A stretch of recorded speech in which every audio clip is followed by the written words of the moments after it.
علامہ Tabatabai ان کے بارے میں ملتا ہے کہ مولا رضا کے حرم میں تشریف لے جا رہے تھے. کسی نے کہا کہ قبلہ میں بہت گنہگار ہوں، بہت معصیت کار ہوں، مولا کا روزہ ہے، میں کیسے مولا کے روزے میں حاضری دوں، میں شرمندہ ہوں، میں کیسے مولا کو اپنا منہ دکھاؤں، کیا کہوں کہ مولا مجھ سے راضی ہو جائیں.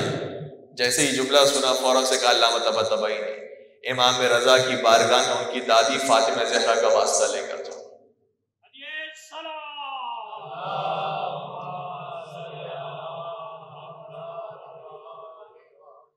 آئمہ کی بارگاہ میں جناب سیدہ کا جو واسطہ ہے وہ آئمہ کبھی رد نہیں کرتے. ایک عجیب محبت ہے آئمہ علیہ السلام کو اپنی دادی سے. ہر امام نے ذکر کیا ہے اپنی دادی کا. اور دیکھیں مجبوری کیا ہے، جس طریقے سے نرس کیا کہ پہلے حالات ایسے نہیں تھے کہ ہر چیز کھل کر بیان کی جا سکے، اس لیے آئمہ بھی شہزادی کو یاد کرتے تھے لیکن کھل کر مصائب نہیں پڑھ سکتے تھے. اس لیے کبھی کوئی اشارہ دیتے تھے، کبھی کوئی کنایہ استعمال کرتے تھے، اور کنایہ استعمال کرتے کرتے خود روتے تھے. چھٹے سرکار حضرت امام جعفر صادق علیہ السلام کی بارگاہ میں سکونی آئے، کہا کہ فرزند رسول میرے یہاں بیٹی کی ولادت ہوئی ہے، بہت افسوس ہو رہا ہے کہ ہائے بیٹی پیدا ہو گئی، کاش بیٹا پیدا ہوتا. اس زمانے کے اندر بھی کلچر یہ تھا. امام نے فرمایا اب تک جو تم اپنے آپ کو پال رہے تھے تو کیا تم اپنے پیسوں سے پال رہے تھے یا خدا کا لطف و کرم تھا؟ کہا کہ خدا کا لطف و کرم تھا. کہ پھر اگر جو بیٹی دی ہے چاہے بیٹا دی ہے، جو بھی اولاد آئی ہے وہ تم نہیں پال رہے ہو، وہ خدا پالنے والا، اس سے تم اس کی پرواہ نہ کرو. پھر سوال کیا، یہ بتاؤ اپنی اس بیٹی کا نام کیا رکھا؟ کا دل چاہتا ہے میں اس بیٹی کا نام فاطمہ رکھوں. اچھا سکونی کے بارے میں ملا ہے کہ یہ اہل سنت عالم دین ہے، یہ شیعہ بھی نہیں ہے، اہل سنت عالم دین اس کو لکھا گیا ہے. لیکن کہتا ہے کہ میری محبت ہے جناب سیدہ سے، اس لیے میں نے نام اپنی بیٹی کا فاطمہ رکھا ہے. جناب سیدہ کا نام امام نے سنا، روتے روتے فرمانے لگے آہ فاطمہ، آہ فاطمہ، آہ فاطمہ. بس اتنا یاد رکھ، اگر تو نے اپنی بیٹی کا نام فاطمہ رکھا ہے نا، اب اس پر ہاتھ نہ اٹھانا. اب تم نے اپنی بیٹی کا نام فاطمہ رکھا ہے نا، کبھی اس کو جھڑکنا نہیں. اپنی بیٹی کا نام فاطمہ رکھا ہے نا، کبھی اس کی آواز پر اپنی آواز بلند نہ کرنا. بس مولا نے یہی مسائل پڑھے، روتے رہے اور آگے کچھ نہیں پڑھا. حالات ایسے ہیں. میں کہوں گا اے مولا، جب آپ نے نام فاطمہ کے اتنے فضائل پڑھے ہیں، خود ذات فاطمہ کا مقام کیا ہوگا؟ لیکن مولا پڑھ نہیں پاتے تھے، حالات ایسے ہوتے تھے. پانچے سرکار کا زمانہ ہے، پانچے سرکار روایات کے اندر آیا ہے بہت سخت شدید بیماری کے اندر مبتلا ہوئے. بیماری کے اندر انسان جو ذکر پڑھنا چاہے پڑھ سکتا ہے، خدا کو یاد کر سکتا ہے، دعائیں مانگ سکتا ہے، لیکن جناب سیدہ کا نام ایسا ہے، امام باقر ہو تو بیماری کے عالم میں بلند آواز سے کہتے تھے یا فاطمہ، یا فاطمہ، یا فاطمہ. اتنی بلند آواز سے کہتے تھے کہ گھر کے باہر گزرنے والے افراد بھی سن لیتے تھے کہ امام کرا کر کہہ رہے ہیں یا فاطمہ، یا فاطمہ، یا فاطمہ. اور امام خود تو مصائب کے اندر نہیں رو سکتے ہیں، مجلس کے اندر نہیں رو سکتے ہیں جناب سیدہ کی مصائب کے اندر، لیکن دشمن یہ سمجھ رہا ہے کہ امام بیماری کی حالت میں فاطمہ کو رو رو کر ادا کر رہے ہیں، لیکن امام جانتے ہیں کہ میں فاطمہ کو رو رو کر کیوں کہہ رہا ہوں. دنیا سمجھ رہی کہ بیمار ہے اس لیے کہہ رہے ہیں یا فاطمہ. یہ بیماری بھی بہانہ بن جاتی تھی کہ جناب سیدہ کے مصائب کو یا فاطمہ، یا فاطمہ کہہ کر بیان کریں. کل تک صرف یا فاطمہ، یا فاطمہ کہا جاتا تھا، آج پورا واقع شہادت بیان کیا جاتا ہے.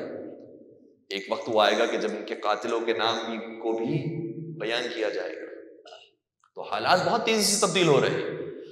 اور اگر ہم اسی سلسلے کو آگے بڑھائیں، تمام ہی ائمہ نے شہزادی کا نام لیا ہے بہت عزت احترام کے ساتھ. جب بھی نام لیا ہے آنکھوں میں آنسو آ گئے. ساتھ سرکار کی ہم بات کریں، ایک ایک امام کا میں نے ذکر کیا، پانچویں امام کا ذکر کیا، چھٹے امام کا ذکر کیا. ساتھ سرکار کی ہم بات کریں، ساتھ سرکار شاہ فرماتے ہیں کہ پیغمبر اپنی وفات سے کچھ دن پہلے یہ فرما کے گئے تھے، الا ان فاطمہ بابها بابی وبیتها بیتی. یاد رکھو فاطمہ وہ ہے کہ جن کے گھر کا دروازہ میرے گھر کا دروازہ ہے، جن کا بیت الشرف میرا بیت الشرف ہے، جس نے اس گھر کو جلایا ہے اس نے میرے گھر کو جلایا.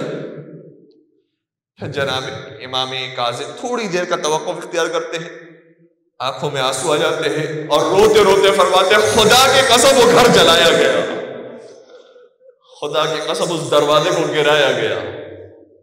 بس یہی تک پڑھتے ہیں، اس کے بعد مزید مسائل نہیں پڑھ پاتے. 8ویں سرکار کی ہم بات کریں، 8ویں سرکار نے کیا دیکھا؟ ان کے صاحبزادے 9 امام زمین پر بیٹھے ہوئے مسجد کے تشریف فرما ہے، خاک کو اٹھاتے ہیں زمین پر ڈالتے ہیں، پھر خاک کو اٹھاتے ہیں زمین پر ڈالتے ہیں اور روتے جاتے ہیں، زمین کو پیٹتے جاتے ہیں. امام قری تشریف لائے، کہا کہ بیٹا کیا ہوا؟ 9 امام نے اپنے بابا 8ویں امام کو فرمایا بابا جان جب میں اپنی دادی کے مصائب کو یاد کرتا ہوں تو دل یہ چاہتا ہے کہ جنہوں نے ظلم ڈھایا ہے دادی پر ان کو قبروں سے باہر نکالو اور ان کو ان کے انجام تک پہنچاؤ. جیسے ہی 8ویں سرکار نے یہ جملہ سنا فرمایا خدا کی قسم میرے بعد امامت تجھے ہی ملنے والی اور تیرے بعد یہ سلسلہ آئے گا کہ آخری زمانے کا جو امام ہوگا وہ یہ کام کرے گا جو تیری خواہش ہوگی، ان ظالموں کو قبروں سے نکال کر ان کے انجام تک پہنچائے گا. تو میں نے عرض کیا کہ ہر امام نے جناب سیدہ کو ایک خاص پروٹوکول دیا ہے، ان کے مصائب کو یاد کیا ہے، لیکن وہ توفیق انہیں بھی اپنے حالات کے حساب سے نصیب نہیں ہوئی تھی جو آپ کو نصیب ہو رہی ہے. جس طریقے سے جناب حبیب ابن مظاہر کے بارے میں ملتا ہے کہ حبیب ابن مظاہر تمنا کرتے تھے کہ کاش میں بھی آج کے زمانے کے اندر ہوتا تو مجلس حسین میں شریک ہوتا. اسی طریقے سے سلمان و ابو ذر و مقداد و عمار تمنا کرتے ہوں گے کہ کاش ہم اس زمانے میں ہوتے تو ایام فاطمہ کی مجالس میں شریک ہوتے. ہم بھی غم سیدہ کو سنتے، ہم بھی سیدہ کے مصائب پر روتے، ہم بھی سیدہ کے مصائب کو سن کر ماتم کرتے. یہ بڑی خوش نصیبی ہے. ہم جناب سیدہ کی مجلس سے برپا کر رہے ہیں اور بھرپور طریقے سے برپا کر رہے ہیں. اور میں نے عرض کیا بہت تیزی سے حالات تبدیل ہوں گے. کیوں تبدیل ہوں گے یہ بھی سنتے جائیے. اہل بیت نے جو زندگی گزاری ہے وہ ایسی زندگی ہے جو کبھی بھی ایکسپائر ہونے والی نہیں ہے. اگر آپ توجہ رکھیں تو ہر چیز ایکسپائر ہو جائے گی.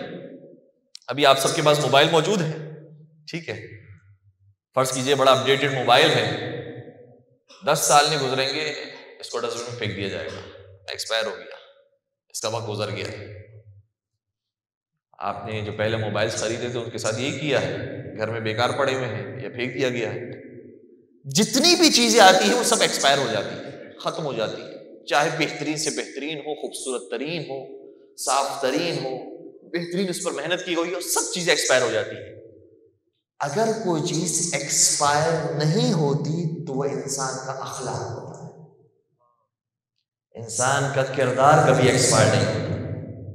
اور جو کردار مولا متقیان نے دیا ہے، جو کردار جناب سیدہ نے پیش کیا ہے، جو کردار چاردہ معصومین نے پیش کیا ہے، چاہے کتنی ہی صدیاں آگے آ جائیں، صدیوں کے گزرنے کے باوجود بھی وہ اخلاق اور کردار کبھی ایکسپائر نہیں.